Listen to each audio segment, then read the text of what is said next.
नमस्कार दोस्तों, स्वागत है एक बार फिर आपके अपने चैनल राजनीतिक चौपाल में। आज भारतीय संविधान टेस्ट से संबंधित आज हम लोग संसद के बारे में बात करेंगे। संसद से संबंधित हम लोग दो भागों में इसके प्रश्नों को, महत्वपूर्ण प्रश्नों को हल करेंगे और व्याख्यात्मक हल को समझेंगे। तो चलिए शुरू करते हैं एक बार अपने टेस्ट सीरीज को। चलिए देखते हैं, हमारा आज का पहला प्रश्न है, संसद निम्न में से किन अंगों से मिलकर बना होता है। आपके पास ऑप्शंस हैं राष्ट्रपति, राज्यसभा, लोकसभा, महान्यायवादी, एवं हमें कूट के माध्यम से इसका आंसर देना है। ठीक है, केवल दो और तीन सही है, केवल 3 और 4 सही है, 1 और 3 तथा केवल 1, 2, 3 सही है। आप बताइए कि निम्न में से कौन से अंग जो है से मिलकर जो है आपका संसद बनता है। तो देखिए, लोकसभा एवं राज्यसभा आपको ही पता है कि 2 सदन होते हैं। संसद के 2 सदन जो है लोकसभा एवं राज्यसभा है। राष्ट्रपति भी इसका अभिन्न अंग है, यह ध्यान रखिएगा। महान्यायवादी दोनों सदनों में भाग तो ले सकता है, दोनों में बैठ सकता है, बोल सकता है, किंतु वह मत नहीं दे सकता, अतः वह इसका अंग नहीं है। संसद का अंग जो है 3 है, संसद के 3 अंग। ठीक है, संसद के 3 अंग है, ये ध्यान रखिएगा। ठीक, जिसमें राष्ट्रपति, राज्यसभा, लोकसभा है। तो इस हिसाब से इसका आंसर हो जाएगा डी, केवल 1, 2, 3। ठीक ना। चलिए अब हम अगले प्रश्न पर चलते हैं। हमारा अगला प्रश्न है, सही कथन का चयन करें। राज्यसभा का कार्यकाल 6 वर्ष का होता है, राज्यसभा अस्थायी सदन है। आप बताइए इसमें से कौन सा कथन सही है। केवल 1 सही है, केवल 2 सही है, दोनों कथन सही है, दोनों गलत हैं। तो हम आपको यहाँ बताते चलें कि राज्यसभा एक स्थायी सदन है, अस्थायी सदन नहीं है। ठीक है, ये स्थायी है यानी परमानेंट है, ये डिसॉल्व नहीं हो सकती, इसको भंग नहीं किया जा सकता। ठीक है, ये राज्यसभा स्थायी सदन है। ठीक ना, तो ये कथन क्या हो गया, गलत। ठीक, अच्छा, राज्यसभा का कार्य जब स्थायी हो गया तो राज्यसभा का कार्यकाल 6 वर्ष, ये तो गलत हो जाएगा ना। राज्यसभा का कार्यकाल 6 वर्ष नहीं होता है, राज्यसभा के सदस्यों का जो कार्यकाल होता है राज्यसभा के सदस्यों का, वो 6 वर्ष का होता है। अतः दोनों गलत है। ठीक ना, तो इसका आंसर हो जाएगा डी, दोनों गलत है। ठीक है, चलिए अब अपने अगले प्रश्न पर चलते हैं। हमारा अगला प्रश्न है, गलत कथन का चयन करें। राज्यसभा के प्रथम उपसभापति SV कृष्णमूर्ति राव थे। दूसरा कथन है, राज्यसभा में प्रत्येक 2 वर्ष पर 1/3 सदस्य सेवानिवृत्त हो जाते हैं। तीसरा कथन है, राज्यसभा लोगों का प्रतिनिधित्व करती है। और चौथा कथन है, राज्यसभा का सभापति उपराष्ट्रपति होता है। आप बताइए निम्न में से कौन सा कथन गलत है। तो हम बताते हैं कि देखिए, राज्यसभा के प्रथम उपसभापति SV कृष्णमूर्ति राव जी थे, ये तो इंपॉर्टेंट है, प्रथम उपसभापति। ठीक है, दूसरा, अभी हम आपको पिछले प्रश्न में बताएं कि राज्यसभा जो है वो स्थायी सदन है, तो वो उसके जो प्रत्येक 2 वर्ष पर 1/3 सदस्य सेवानिवृत्त हो जाते हैं। ठीक है, ये भी सही है। ठीक है, उसके बाद से बात की जाए कि राज्यसभा का सभापति उपराष्ट्रपति होता है, तो हमने आपको अपने उपराष्ट्रपति वाले टेस्ट सीरीज में बताया था कि उपराष्ट्रपति जो है राज्यसभा का सभापति होता है।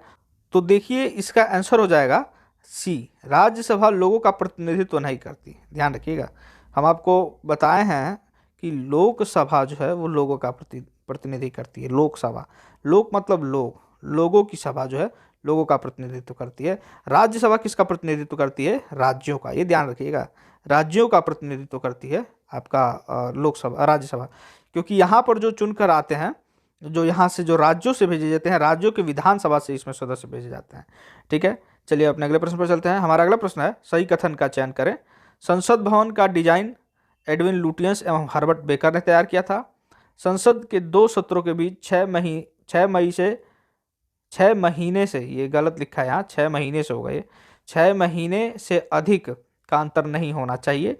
उसके बाद से आज़ादी के बाद से ही संसद के प्रत्येक वर्ष में 3 सत्र आयोजित किया जाता है। और चौथा ऑप्शन है उपरोक्त सभी।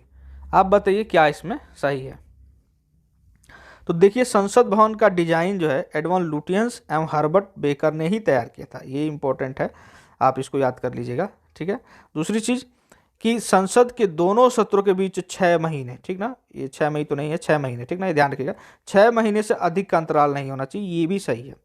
ठीक है, अगला प्रश्न है कि आज़ादी के बाद से ही संसद के प्रत्येक वर्ष में 3 सत्र आयोजित किया जाता है, ये भी सही है। ये हमने एक अपनी प्रथा के रूप में इसको अपना लिया है कि 3 सत्र हमारे संसद के प्रतिवर्ष आयोजित होते हैं। ठीक है, बजट सत्र, मानसून सत्र और शीतकालीन सत्र। अभी जो हाल में खत्म हुआ है वो शीतकालीन सत्र था, और अब जो शुरू होगा वो आपका बजट सत्र शुरू होगा। तो इस हिसाब से इसका सही आंसर हो जाएगा उपरोक्त सभी। हमारा 5वां प्रश्न है, अनुच्छेद 80 संबंधित है लोकसभा से, राज्यसभा से, संसद से या उपरोक्त किसी विषय में से नहीं। ठीक है, तो देखिए हम आपको बताएं कि अनुच्छेद 80 संबंधित है राज्यसभा से। ठीक है, और ये है 79 जो है वह है आपका संसद से, 80 आपका राज्यसभा से।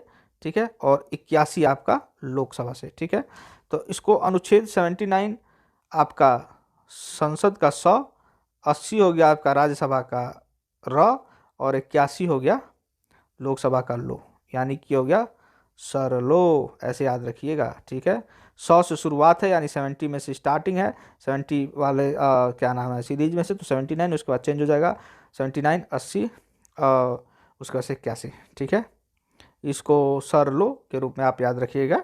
ठीक है, 79, 80 और 81। चलिए अगले प्रश्न पर चलते हैं। हमारा अगला प्रश्न है सही कथन का चयन करें। तो पहला कथन है राष्ट्रपति राज्यसभा में 12 सदस्यों को मनोनीत करता है। दूसरा कथन है राष्ट्रपति लोकसभा में 2 एंग्लो इंडियंस को मनोनीत करता है। तो देखिए राष्ट्रपति राज्यसभा में 12 सदस्यों को मनोनीत करता है, ये सही है। ठीक है, कला, साहित्य, विज्ञान इत्यादि से संबंधित जो है उनको मनोनीत करता है। और जो लोकसभा में 2 एंग्लो इंडियंस हैं, इनको हमने राष्ट्रपति वाले चैप्टर में आपको बताया था कि 104वें संविधान संशोधन द्वारा, 104वें संविधान संशोधन द्वारा इसको समाप्त कर दिया जा चुका है। क्लियर, तो इस हिसाब से इसका आंसर हो जाएगा केवल एक सही है, ए इज राइट आंसर। ठीक है, चलिए अगले प्रश्न पर चलते हैं। हमारा अगला प्रश्न है सही कथन का चयन करें। राज्यसभा की सदस्य संख्या 295 है, लोकसभा की सदस्य संख्या 552 है, और लोकसभा की गणपूर्ति 10% होनी चाहिए। अगला हमारा कथन है कि धन विधेयक पर संयुक्त अधिवेशन की बैठक बुलाई जा सकती है। तो आप बताइए इसका आंसर क्या होगा। देखिए हम बताएं कि राज्यसभा की सदस्य संख्या 295 नहीं 250 है। ठीक है, याद करिएगा। लोकसभा की सदस्य संख्या 552 होनी चाहिए या है वर्तमान में, ये ठीक है, लेकिन जब जब 104वां संविधान संशोधन हो गया तो ये तो या तो 550 होगा, ठीक है, या 543 होगा।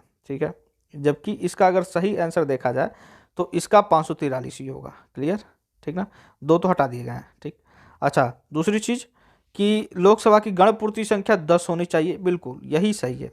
ठीक, लोकसभा ही नहीं, संसद के किसी भी सदन की गणपूर्ति संख्या 10% न्यूनतम होनी चाहिए। लोकसभा की कंडीशन में बात की जाए तो 55 सीटें होती हैं। ठीक है, अच्छा दूसरी चीज धन विधेयक पर संयुक्त अधिवेशन की बैठक बुलाई जा सकती है, नहीं, संयुक्त धन विधेयक पर संयुक्त अधिवेशन की बैठक नहीं बुलाई जा सकती, ये नहीं है कि बैठक नहीं बुलाई जा सकती। ठीक है, सिर्फ और सिर्फ साधारण विधेयक पर। इस हिसाब से देखा जाए तो इसका आंसर क्या हो जाएगा, इसका आंसर हो जाएगा सी। क्लियर, चलते हैं अपने अगले प्रश्न पर। हमारा अगला प्रश्न है संसद के संयुक्त अधिवेशन का प्रावधान किस अनुच्छेद में है। अनुच्छेद 110, अनुच्छेद 108, अनुच्छेद 112, अनुच्छेद 81 में। बताइए क्या आंसर होगा। देखिए हम आपको बताया है कि 81 तो आपका लोकसभा है। क्लियर, लोकसभा है ना, और अनुच्छेद 108 इसका सही आंसर है। क्लियर, अनुच्छेद 108 जो है संयुक्त अधिवेशन का प्रावधान करता है।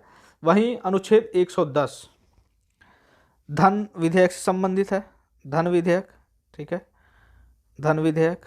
ठीक है, और अनुच्छेद 112 आपका वार्षिक वितरण, यानी कि बजट जिसे कहा जाता है। आपको बताते चले कि संविधान में बजट का कोई शब्द का उल्लेख नहीं है। ठीक ना, चलिए अगले प्रश्न पर चलते हैं। हमारा अगला प्रश्न है गलत कथन का चयन करें।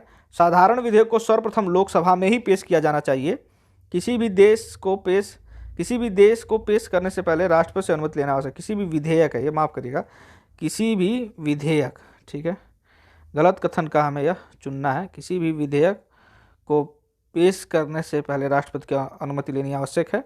अच्छा दूसरी बात है कि विधायक केवल सरकार के मंत्री द्वारा ही प्रस्तुत किया जा सकता है, ये भी गलत हो गया। देखिए विधेयक बहुत इस बार मिसप्रिंटिंग कर दिए हैं।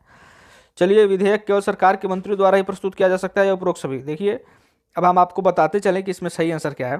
तो साधारण विधेयक को सर्वप्रथम लोकसभा में पेश किया जाना चाहिए, बिल्कुल गलत है, ऐसा कुछ नहीं है। धन विधेयक संबंधी, यहाँ अगर धन होगा, साधारण नहीं धन विधेयक, ठीक, जो लोकसभा में ही पेश किया जाना चाहिए, यानी कि ये भी गलत है। क्लियर, किसी भी विधेयक को पेश करने से पहले राष्ट्रपति से अनुमति लेनी आवश्यक है, ये भी गलत है। किसी भी नहीं, ये सिर्फ धन विधेयक है, ये दोनों प्रावधान धन विधेयक से संबंधित है, ये भी गलत है।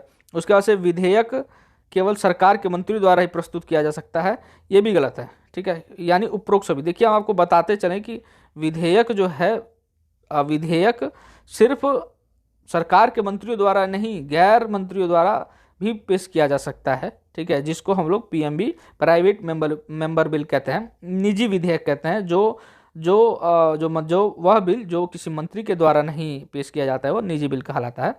ठीक है, तो इसका आंसर हो जाएगा डी, उपरोक्त सभी। चलिए अपने अगले प्रश्न पर चलते हैं। हमारा अगला प्रश्न है, आखिरी प्रश्न है, सही कथन का चयन करें। संयुक्त अधिवेशन की अध्यक्षता लोकसभा अध्यक्ष करता है। दूसरा ऑप्शन है, कोई विधेयक धन विधेयक है या नहीं, इसका निर्धारण लोकसभा अध्यक्ष करता है। तीसरा है, धन विधेयक को राज्यसभा 14 दिन से ज़्यादा नहीं रोक सकती, उपरोक्त सभी। तो आपको ही पता है कि धन विधेयक को राज्यसभा 14 दिन से ज़्यादा नहीं रोक सकती है। ये साधारण विधेयक के संबंध में 6 माह होता है, ठीक है।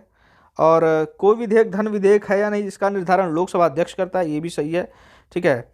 और संयुक्त अधिवेशन की अध्यक्षता लोकसभा अध्यक्ष करता है, बिल्कुल ये भी सही, यानी उपरोक्त सभी। आपको यहाँ बताते चलें कि संयुक्त अधिवेशन की अध्यक्षता लोकसभा अध्यक्ष करेगा, लेकिन अगर लोकसभा अध्यक्ष नहीं होगा तो कौन करेगा? तब करेगा लोकसभा का उपाध्यक्ष, ये ध्यान रखिएगा, उपाध्यक्ष, ठीक ना। अच्छा, मान लीजिए कि अगर लोकसभा का उपाध्यक्ष भी नहीं हो तो कौन करेगा? तो उपाध्यक्ष भी नहीं होगा तो तब कौन करेगा? राज्यसभा का उपसभापति, ये ध्यान रखिएगा, उपसभापति। यहाँ पर उपराष्ट्रपति साहब नहीं करेंगे, उपसभापति करेंगे, ठीक ना। तो इसका आंसर हो जाएगा डी, ठीक है। इसी के साथ हमारा ये सेशन समाप्त होता है। आप हमारे चैनल को से जुड़िए और ये आंसर की है, हमारे चैनल से जुड़िए, सब्सक्राइब करिए, लाइक करिए, शेयर करिए, कमेंट करिए और अपनी जो बातें हैं वो खुलकर कमेंट बॉक्स में लिखिए। आप हमें मार्क्स में बताइए, कमेंट में बताइए कि आपके कितने मार्क्स सही हुए हैं, ठीक है। तब तक के लिए जय हिंद, जय भारत।